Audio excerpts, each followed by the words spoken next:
kung hindi mo ganunin kasi yung mga taga Maynila, ay parang sipain mo yung paa at drip na mo, hindi lang ikaw ang Pilipino. Ha?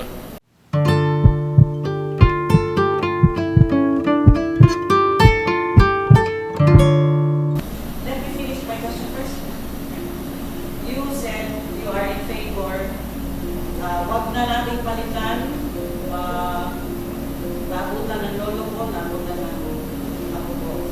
But in 2015, when you campaigned for the presidency, you pushed for a shift to change the constitution to shift to a federal system, right? You're right. Okay. But you had the first half of your term, you had a super majority. Well, even up to the end. Look, it's just... But why did you not muster enough political will to get that shift to federal system? To answer your last question, because wala akong enough political will. Second, actually, there's not much different about a federal system being presidential. There's no incongruity there. Kaya America, it's a federal union of federal states, United Nations. It's federal, it's presidential type government. I do not see any wala akong nakitang ano doon problema. Pero Do you not regret that you were not able to do as you promised in 2014? you cannot have your cake and eat it too. May ang Diyos may ibigay sa iyo, may hindi. So, hindi lahat ng kaligayahan na gusto mo makapkap mo sa mundong ito. There will always be disappointments. And this was your big disappointment? Well, I'm talking to you about life. Nothing's perfect. Yung ano po, kanina, Ayaw pagpo na to kay sinabi niyo rin that your call for Mindanao, independent Mindanao, which you did on January 30 in Medicine, you said it was just mythic. well, that was really that was a legit dream of the old yung mga taga Mindanao. Because Mindanao is a frontier country. It is not inhabited by originals except the natives and the Moro people here. So, yung dream of separate, looking at a certain place like my father and mother migrating toward an island called Mindanao for a better future for the children. Yun ang dream. It has always the dream of some people to be independent. Pero if it causes a rupture in our entire system sa Republika, I will not go for it. I will not go for a forced carving out in Mindanao out of the Philippines. Are you saying now that it was just a meeting or a picture? I am not. I'm not. There were no takers? I'm not saying any different, really. Actually, Kasi wala naman, after you made the call, there were of course reactions that you cannot do. well, I said, sinabi ko, So you're saying that now because give us a better deal for Mindanao. Well, if you studied history, Mindanao has always been a poor relative vis-a-vis with the entire country. ang Mindanao noon, the least for so many years, consistently the lowest in getting public funds for our structures. Kaya tayo pinaka-late nag-bloom. And that was the complaint. Kaya it fueled the revolution. It encouraged people, and some Christians joined the Moro people in clamoring for an independent Mindanao. Klaro yun especially the earliest settlers dito. Na dumating na ang panahon na maganda na ang road network doon sa Mindanao. Punta ka ng Hagonoy noon hanggang Rocky Road. Sa ice cream lang yan. Hindi yan pang gobyerno. Hindi naman talaga nahati. Because the influential leaders and even the national leader, president, has always been that. Para tayo na nakachamba na sa panahon ba yun? Taroon tayo ng presidente dito. Pero ganun pa man, there was never really a radical change in me. When I'll just be frank with you and everybody else.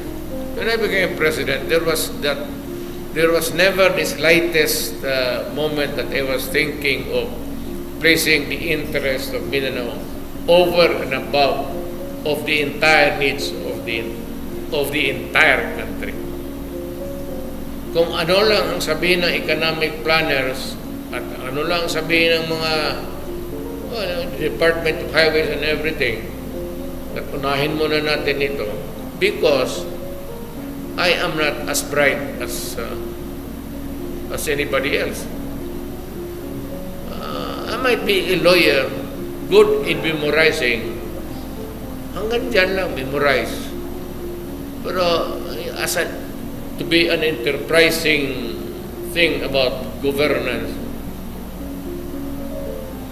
malayo. I cannot claim. Pinaka-last na lang po. Kasi hindi nyo sila Kadili, may di ka po mo undang tindog naman ko. I think somebody asked but we were not able to answer it earlier. The question was, are you going to Manila or prayer rally after another rally for Hanggang ng Maisip? Of course not. What for? So, the Cebu rally was the last? Just a pretext just to go home to say alam mo, Cebuano always yearns to say sorry. Any slightest excuse to be there. Pero sabihin mo just to be at the moment because it is demanded.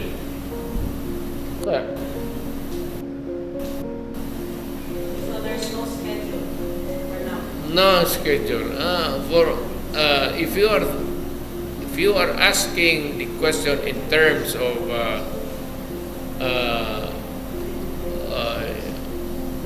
what would be in the future of this country and what will be your views or opinions if this would occur or happen or not. I'm retired. I would like to stay retired. I do not want to meddle in politics. Maski na sa mga anak ko, if they can carry the burden on their own, kampanya lahat na gusto ko pahinga.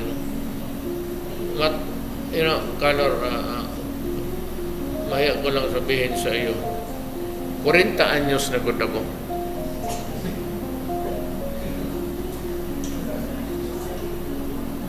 And if you would want to be comfortable with the number, double it.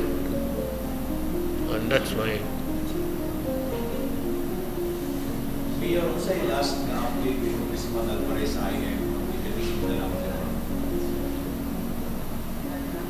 Ako talaga, sa totoo lang, I cannot magprangka ako sa inyo. And this is for all, and I would repeat it now and forever. I do not want my country dismembered. I do not want a part of my country taken away. I do not want my country to be disturbed physically, even the slightest. It goes for Luzon hanggang Pulo. Yung nagising ako sa mundong ito, Republic of the Philippines, for as long as I live, it would be the same Republic of the Philippines. But were you saying that you were doing last night you said that you want Mindanao to separate from Mindanao? You did that. Sa madayang intriga ka, ikaw intrigadura ka yun. Separate, usap siya magtiayon, kaya mag-separate. You know that? Ha? Panghadlok mo lang na. Paano? Para. Yung nang kabito. Pas ni mo magsikagyaw-yaw. Ba yun ang kasi yung bana, ikaw mo magyaw-yaw, biyaan ta ka. Wala na. There were lots of sectors, military officials saying that they don't support it. Lalabin ako. Ayaw nila, mas lalo ako. Mas matanda ako nila, buang sila. Even if you treat it as a cliché or a ignorant show, but people said it's time for Mindanao. People should study it all.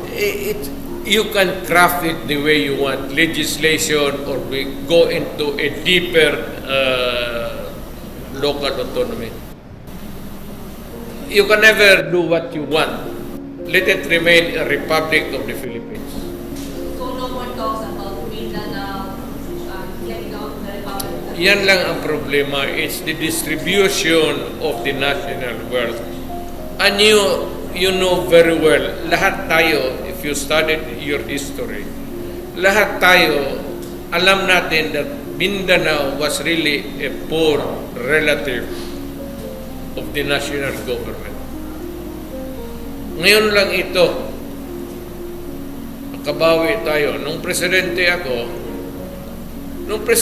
hindi ko nga sinabi na bigyan mo lamang ang Mindanao. Patas. Hindi mo naman sabihin na presidente ako, gusto kong bumawi na, o nagkulang tayo noon, ngayon panahon ng bumawi. That ain't the way of being a Filipino. Kung ano yung, what's good for the Hulahano, must be good for the Ifugao, must be good for the Tagalog, and must be good for the Bisaya. Why?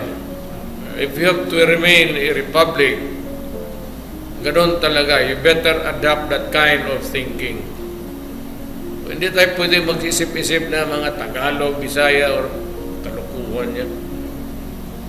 Ngayon pa, katanda-tanda na natin, may mga anak na tayo, ngayon pa tayo mag-isip ng gano'n. And I'd like to sabihin ko sa mga Pilipino, stop this separate.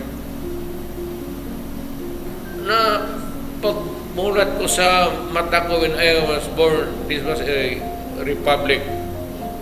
Gano'n na.